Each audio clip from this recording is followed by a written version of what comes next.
El Consultorio Jurídico Externo de la Universidad Católica de Santa María presenta. Mi nombre es Ángela Jarita y soy practicante del Consultorio Jurídico Externo de la Universidad Católica Santa María. Junto con Gabriela vamos a hablarles de un tema muy controversial, pero a su vez imprescindible de analizar, y es el derecho a una muerte digna y el análisis del caso Ana Estrada dentro del marco de los derechos humanos. Como bien sabemos, el 11º Juzgado Constitucional de la Corte Superior de Lima tiene la tarea de resolver en los próximos días la demanda a una muerte digna presentada por Ana Estrada Ugarte, que es una peruana de 44 años de edad, que desde los 12 sufre de polimiositis, una enfermedad degenerativa que atrofia y debilita sus músculos. Para ello comenzaremos explicando el concepto de muerte digna, así como la diferencia de esta con otros conceptos como la eutanasia, el suicidio asistido y la ortotanasia. En primer lugar, la eutanasia es la acción que realiza un profesional médico para poner fin a la vida de una persona que lo solicita, de manera expresa e informada, debido a dolores y sufrimientos intolerables que le produce una enfermedad grave e incurable. También tenemos que el suicidio asistido es el acto que se realiza para apoyar a una persona que, habiendo tomado la decisión de terminar con su vida, solicita su ayuda para concretarlo.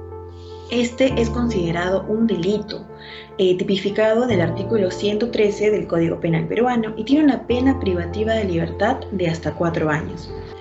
La ortotanasia se entiende como el derecho del paciente a morir dignamente, pero sin el empleo de medios extraordinarios que alteren el destino de la persona, aunque siempre pensando en la dignidad del paciente. Tenemos que la muerte digna es el derecho fundamental que reconoce la libertad de una persona a decidir en qué circunstancias cesar con su vida, cuando ésta, a su juicio, es incompatible con su idea de dignidad. El Estado debe ofrecer alternativas de acceso a una muerte digna a quien lo solicita. Por último tendríamos al homicidio piadoso. Este está tipificado en el artículo 112 del Código Penal y es una figura del derecho penal que parte del concepto de homicidio como delito doloso. Aquí no es necesario que el afligido padezca alguna enfermedad física o las consecuencias de un accidente ni que sufra dolores. Respecto a pronunciamientos de organismos internacionales, hasta el momento la Corte Interamericana de Derechos Humanos no ha realizado un pronunciamiento respecto al derecho a la muerte digna. No obstante, la imposibilidad de poder efectivizar el procedimiento médico de la eutanasia constituye también una vulneración de otros derechos humanos, de los cuales el Tribunal Interamericano sí se ha pronunciado. Respecto al derecho a la vida, la Corte Interamericana ha señalado que no cualquier privación de la vida será reputada como contraria a la Convención, sino solo aquella que se hubiera producido de manera arbitraria. Asimismo, en el caso de Aquiaxa versus Paraguay, ha señalado que una de las obligaciones que ineludiblemente debe asumir el Estado para proteger y garantizar el derecho a la vida es la de generar las condiciones de vida mínimas compatibles con la dignidad de la persona humana. Por otro lado, en el caso de Ortavia Murillo y otros versus Costa Rica, la Corte resaltó el concepto de libertad y la posibilidad de todo ser humano de autodeterminarse, escoger libremente las opciones y las circunstancias que le dan sentido a su existencia. En el sistema europeo de derechos humanos, el derecho a la disposición de la propia vida se interpreta en virtud del margen de apreciación nacional. Algunos casos que se han presentado son Preti versus Reino Unido, Hasp contra Suiza y Gross contra Suiza. A nivel del Sistema Universal de Protección de Derechos Humanos, por otro lado, al interpretar el derecho a la vida recogido en el artículo 6 del Pacto Internacional de Derechos Civiles y Políticos, el Comité de Derechos Humanos, su observación general número 36 del año 2019, sostuvo que los Estados partes no deben impedir a los profesionales médicos de proporcionar tratamientos o recursos médicos con vistas a facilitar la terminación de la vida de adultos aquejados de dolencias como los heridos mortalmente o los enfermos en fase terminal que padecen graves dolores y sufrimientos físicos o psíquicos y desean morir con dignidad, por lo que la eutanasia no resulta contraria al Pacto Internacional de Derechos Civiles y Políticos. En relación al derecho comparado, en Países Bajos, desde 1973, no tiene responsabilidad penal el médico que bajo ciertas condiciones realiza el procedimiento de la eutanasia a pacientes con enfermedades incurables. al margen de la causa de dicha enfermedad. Ello gracias a un fallo del Tribunal de Lugarden. Sin embargo, recién en el año 2001 se legisla y despenaliza la eutanasia. En Suiza, la eutanasia es un delito prohibido por el artículo 114 del Código Penal suizo. Es una prohibición penal basada en valores cristianos y en la tradición de dicho país. No obstante, el suicidio asistido no lo está. La única excepción a esta regla es cuando el tercero que ayuda lo hace por razones egoístas, personales o económicas, supuestos en el que se prevé una pena de hasta 5 años de cárcel según el artículo 115 del Código Penal suizo. Por esa razón, toda persona que ayuda a morir con dignidad son voluntarios y no necesariamente tienen que ser personal sanitario. Por último, un caso interesante de analizar es el de Colombia, donde el derecho a la muerte digna se encuentra reconocido desde 1997, a través de la sentencia C-239 de la Corte Constitucional Colombiana, la cual eximió a los médicos de cualquier pena en caso de realizar un homicidio por piedad, siempre y cuando se cumplieran ciertos requisitos. También se exhortó al Congreso para que, en el tiempo más breve posible, regule el tema de la muerte digna. Sin embargo, pasaron los años sin que esto ocurriera. La eutanasia permaneció entonces en una zona gris, despenalizada por la Corte Constitucional Colombiana, pero sin un marco legal adecuado para regularla. Esta situación desembocó en el año 2014 en una nueva sentencia de la Corte Constitucional Colombiana sobre la eutanasia. Una paciente con cáncer terminal interpuso una acción de tutela para exigir a una empresa de salud la eutanasia, la cual se le había sido negada, alegando la falta de regulación. Ante este hecho, mediante la sentencia T-970, la Corte Constitucional Colombiana reafirmó lo dicho en la sentencia de 1997, en cuanto que el derecho a morir dignamente es un derecho fundamental en Colombia. Además, tomaron en cuenta que el Congreso continuaba sin legislar sobre la materia, por lo que la Corte Constitucional Colombiana le solicitó al Ministerio de Salud y Protección Social que en un plazo de 30 días estableciera una guía para que tanto proveedores de servicios de salud como pacientes supieran cómo proceder con relación a la eutanasia.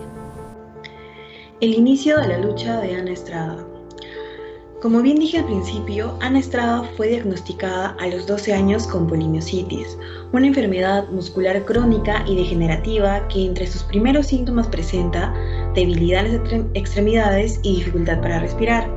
Por ello es que desde los 20 años Ana se vio obligada a usar silla de ruedas.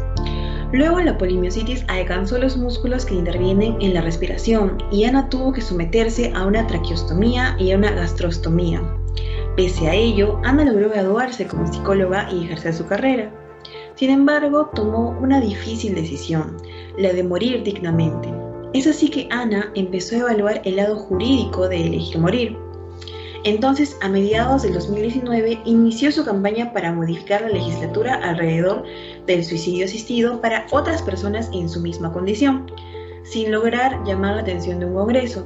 Sin embargo, sí llamó la atención de un organismo, la Defensoría del Pueblo, que fue la primera institución que tomó en serio su pedido, interponiendo una demanda de amparo contra el Ministerio de Salud y el Seguro Social de Salud, para que le permitieran a Ana someterse a una muerte digna.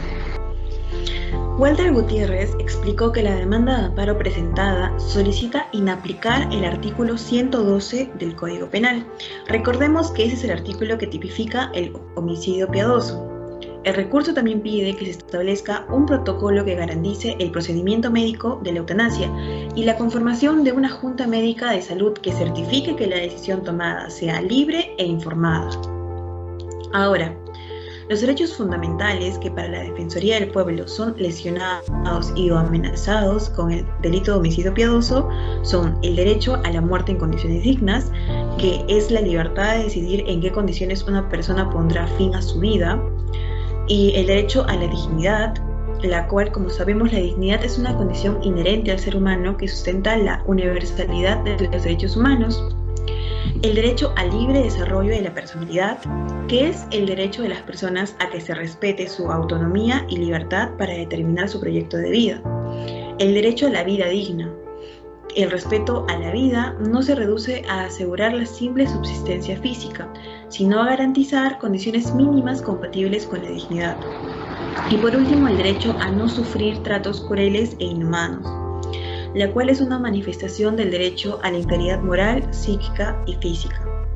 Dentro de los argumentos presentados durante la audiencia realizada el 7 de enero, los procuradores del MINSA, MINJUS y de Salud, que son las instituciones demandadas por la Defensoría, estas solicitaron que se declare infundado el recurso a amparo. ¿Por qué?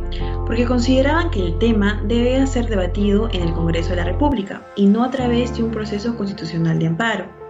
Para el MINSA, por su parte, no es posible que una acción de amparo solicite la creación de un protocolo para la aplicación de la eutanasia, debido a que actualmente no existen normas al respecto. Finalmente, el representante de Salud señaló que su pedido para que se desestime la acción de amparo se basa en que dicho recurso trastocaría el principio de legalidad, el principio de corrección funcional y la separación de poderes, y que no existe ley que regule la eutanasia, y se necesitan estudios oficiales de carácter técnicos y científicos que no existen. Asimismo, también dijo que no hay protocolo para la eutanasia. Se trata de un tema técnico que tendría que analizarse criterios como la correcta definición intolerable del dolor, la determinación de que el padecimiento es irreversible e incurable, señaló. En conclusión, no sabemos cuál será la decisión que tomará el 11º Juzgado Constitucional de la Corte Superior de Lima. Todos estamos en la expectativa de lo que vaya a pasar con la vida de Ana Estrada, pero a pesar de no tener la seguridad de si Ana podrá poner fin a su vida dignamente, tenemos la plena seguridad de que se está desestigmatizando temas tan controversiales pero tan necesarios de analizar como son la muerte digna y la eutanasia en nuestro país. Muchas gracias por habernos acompañado. No se olviden de seguir al Consultorio Jurídico Externo tanto en YouTube como en otras redes sociales como Facebook e Instagram.